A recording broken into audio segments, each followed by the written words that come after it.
Another day, another chapter in the Brandon Aiyuk 49ers soap opera. Each successive piece of information makes this all the more fascinating, and we were dealing with an unprecedented situation to begin with. Today, Kyle Shanahan had a chance to respond to the media's revelation on Friday that the 49ers had voided $27 million in full guarantees from the 2026 year of Brandon Aiyuk's contract. And Shanahan confirmed that did indeed happen.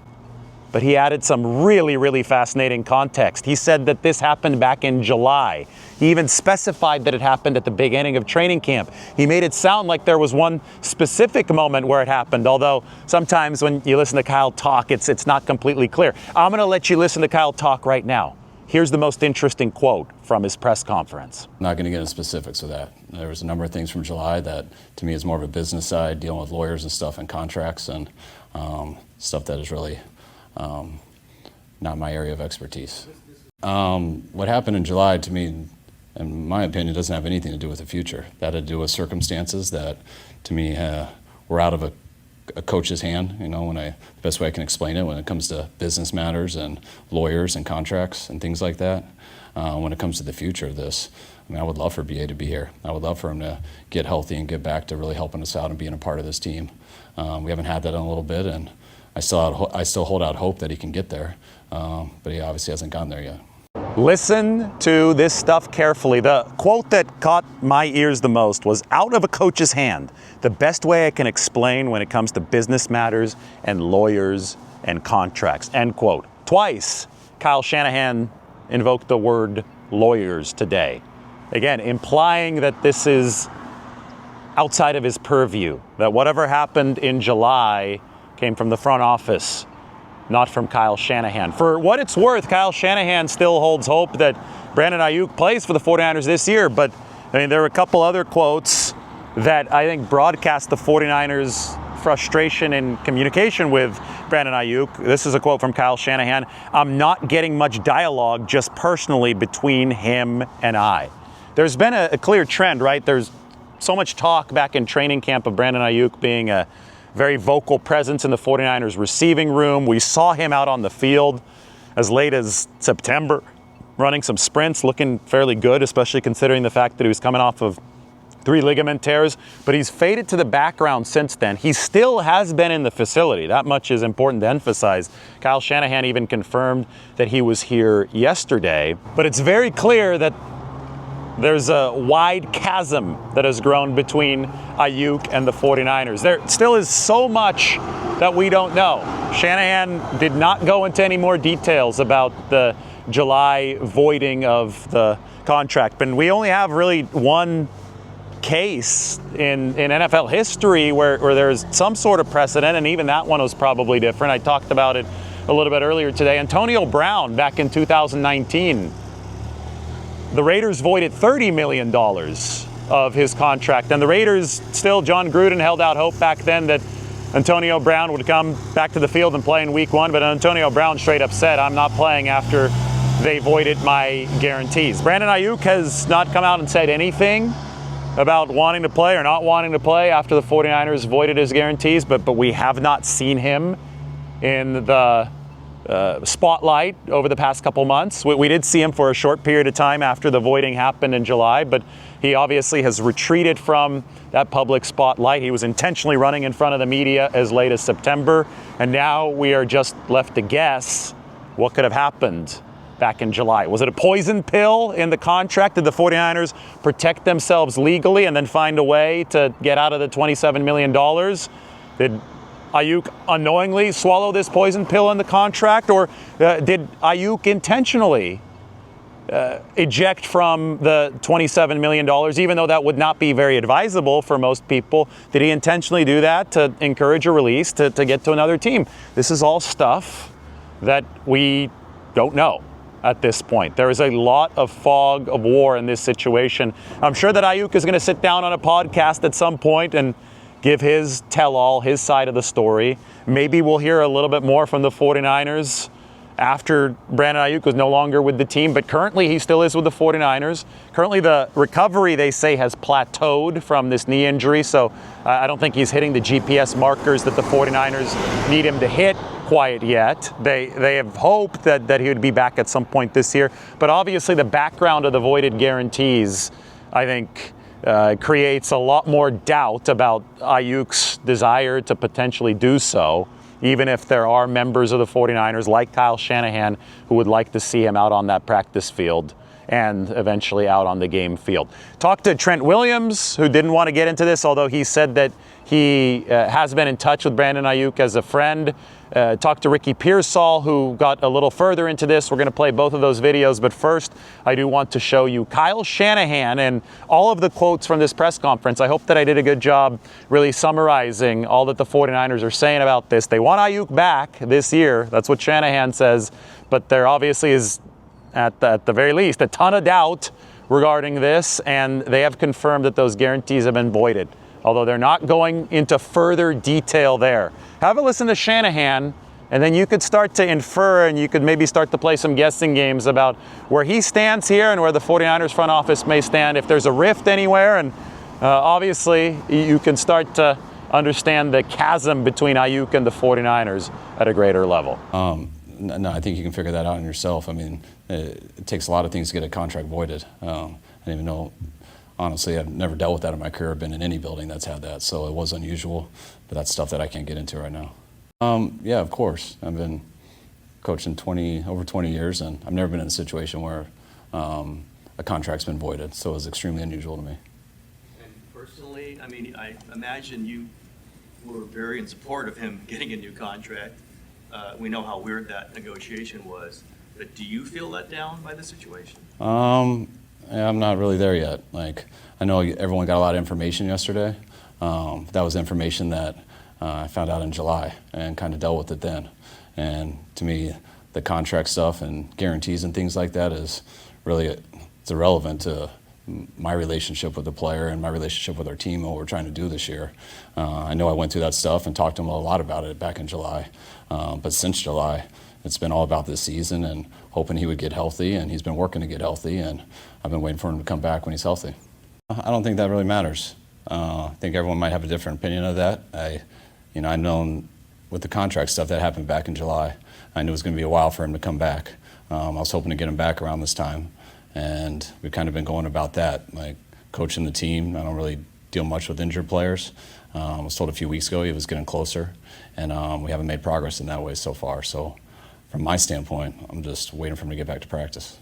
Yes, that happened back in July though, so that was other things. But as far as like missing meetings, things like that, any injured player or people are on IR or doing rehab, like their schedule's totally different than the rest of the team. So sometimes they're involved in meetings, sometimes they're not at all. I'm not gonna go through each thing with him, but anytime a guy's on IR and stuff, they're not in the daily routine of meetings. But he has missed them. Yeah, he's missed them. There's been other people on our team that have missed meetings before, but that doesn't have anything to do with his contract. I'm not going to get into specifics of that. There was a number of things from July that, to me, is more of a business side, dealing with lawyers and stuff and contracts and stuff that is really not my area of expertise.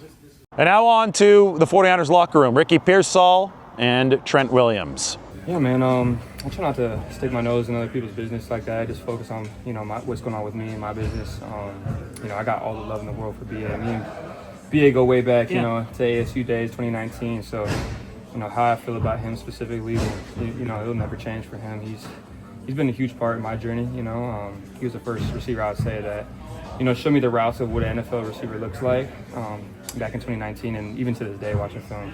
From Coach Hank and stuff like that, showing like how to run routes. So, I got all the love for BA, but I try not to stick my nose in that kind of business.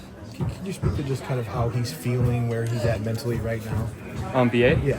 I really don't know how he feels in that situation because just outside of football, we don't really talk too much about football like that. And, specifically the business side of things, I just normally just ask him how he's doing, mentally. And I think that's honestly probably the most important part, is how he's doing mentally. And how is he doing mentally? I mean, just from like injury stuff and that part of it. Yeah, I think he's doing fine. You know what I mean? It's hard because he's a quiet guy. He's to himself, but as much as I could reach out to him and show love his way, because he's done that throughout my journey. So I'm just trying to pay my dues back to him. And I think when you're in this business like this, you're always busy. He's busy doing his thing. So sometimes you're not communicating every single day like you would like to check on people like that. But when I can, when I get he pops in my head and I think of him, I'll reach out to him. Yeah. Warming up alongside you guys throughout camp and throughout September. So, was there a thought that he's going to be part of this season? Yeah, 100%. I don't really know the logistics of how everything was going behind closed doors and stuff like that. But just seeing him out there on the field, warming up, running around, it made me happy because I know what he's been through with his knee stuff. And it was really good to watch him run around out there and potentially be on the field at the same time like we did in the old days. So I was excited for that. We saw that and we thought, oh, he's making tons of progress. He's going to be out on the field for real sooner than later. I mean, is that part of it, that it just hasn't happened maybe as quickly as he expected? Is that part of his frustration? I mean, I don't really know exactly what it is, but I would just look at it as the injury. It's a really rough injury. It's his knee. He's a receiver, and that's not an easy thing to come back from. Physically, mentally, all those different aspects of coming back from an injury like that. So I don't know how he was feeling specifically about how he was moving around, but he looked good, and I always tell him that. And it sucks that it is the way it is right now, because I would love to be teammates with him, but yeah. Is all this news to you like it's news to us, or did you have a sense that he was going to do some business stuff? Yeah, I mean it's pretty much news to me too. Like I said earlier, when we talk to each other, it's just generally about like how's life, outside of football. I think, yeah. That process of rehabbing and having to kind of meet your baseline speeds and stuff like that. What was that like for you? I mean, is that a inherently frustrating process that we're talking about fractions of a mile per hour? For sure. For me specifically, like when I was coming back, yes, I wanted to hit all my speeds. I just wanted to feel good. I was still having pain throughout the entire time, and it was something that I feel like I couldn't fight through and do what I do great and go out there and run the routes that I was prior in the first 3 games. So it was just a process with that and coming back. I don't think it was like a specific speed. Like obviously I want to hit the speed that I was hitting before, but if I felt good and I knew I could create separation, get open, I think that was like the time that I was like, okay, I feel good enough to come back. But yeah, I mean, obviously I want to hit the speeds that it originally was, for sure. Did you feel 100% good in this last game, or you gutted it out a little bit? I like to say you never feel 100% in this game, just because it's a super physical game. But I still felt myself, and when I say that, I mean like I know I could still create separation, run great routes, catch the ball, get upfield, all the good things that I need to be doing. So I would say so. Yeah, I was feeling myself. Mm-hmm. The whole process of that game, kind of getting your confidence back that your knee was healthy enough. As far as confidence with my knee, when you're out there on the field, sometimes you don't even think of it. You just kind of, going out in the field and you're like, okay, it's time to rock. I'm not going to step on the field if I don't feel confident in it. And as far as like in my abilities, yes, I 100% feel confident. I'm looking to, get open every single play. So.